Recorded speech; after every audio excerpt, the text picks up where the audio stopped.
Perfectly baked chicken escalope. We'll be needing 3 pieces of chicken, cut into the middle to form 6 pieces. Take each piece and put it between plastic wrap and bang it with a wooden hammer until it's evenly thick. Grind 1½ cup of dried bread.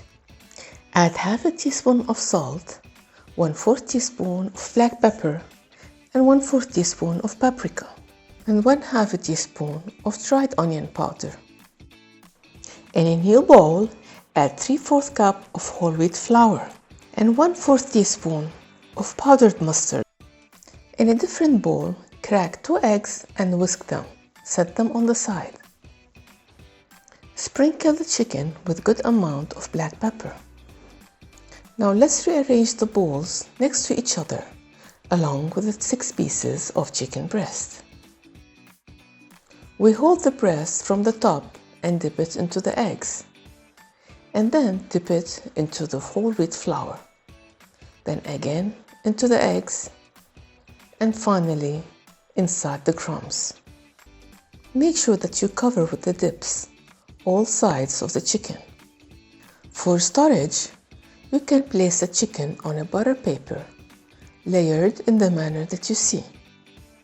Roll them, put them in a plastic bag, and put them either in the freezer or the fridge, and you can enjoy them anytime you need. Top an oven pan with a butter paper and add a generous amount of olive oil inside. Dip the chicken inside the pan in the olive oil from the front and the back. Take the second one and do the same manner.